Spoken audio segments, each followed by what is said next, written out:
proposer aux élèves qui aiment dessiner la création d'un gant, des contours d'un gant ce dessin va pouvoir intégrer notre cahier de coloriage, le cahier de coloriage du patrimoine vivant, qui sera ensuite éditorialisé par une haute personnalité institutionnelle.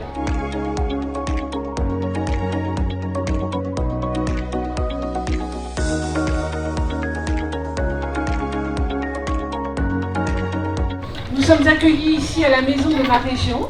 Ces maisons de région ont été conçues pour vous informer.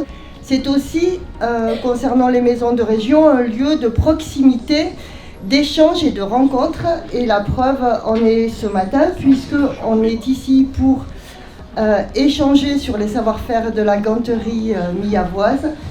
Je suis directrice de candidature au patrimoine culturel et matériel de l'humanité. On va vous expliquer un petit peu ce que c'est. Nous allons donner la parole à Madame la sous-préfète. Vous avez un petit joyau entre les mains à Millau, vous avez ce savoir-faire dont vous êtes les héritiers.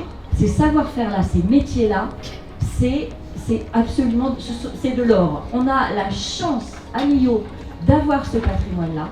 Évidemment, il faut le faire connaître, c'est tout le travail de Nadia notamment, mais de bien d'autres acteurs qui sont engagés pour faire dire qu'à Millau, on sait faire quelque chose d'extraordinaire. Madame la sous-préfète, merci infiniment pour ces mots. Vous avez un peu tout résumé. Comme Nadia l'a dit, je suis maître gantier, 4e génération d'une famille de gantiers à Millau. Je voyais nos métiers vraiment en difficulté. Donc on s'est tous réunis et on a réfléchi à une candidature à l'UNESCO. Et la candidature, donc, c'est un triptyque. Nous avons la défense de tous les éleveurs et les éleveuses, mais aussi les activités connexes comme les vétérinaires, les tondeurs, toute cette activité très forte. Et puis on parle donc de 1780 fermes sur 6 départements. Et puis bien sûr toute la partie cuir et laine. Le ministre de la Culture nous a fait l'honneur de venir en visite officielle le 29 juillet. Durant et à l'issue de sa visite, elle a acté le choix de notre candidature comme prochain dossier pour le prochain cycle 2027-2028 auprès de l'UNESCO, donc c'est une grande victoire de chacune et de chacun.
Donc il n'y a pas d'école dans nos métiers, c'est pour ça qu'on parle de sauvegarde. Comme il n'y a pas d'école, on a un artisan qui va enseigner son savoir, ses gestes à un autre artisan.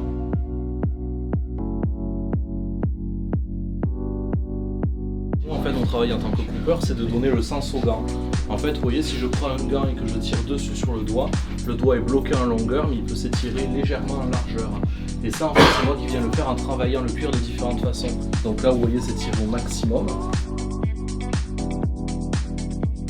Une fois que les cuirs ont été coupés par Enzo, eh bien, on va leur donner leur forme, leur donner leur vie. Alors il va y avoir la broderie, il va y avoir la couture. Alors ça peut être couture piqué anglais, ça peut être couture en surgé, ça peut être du piqué plat, ça peut être du cousu main.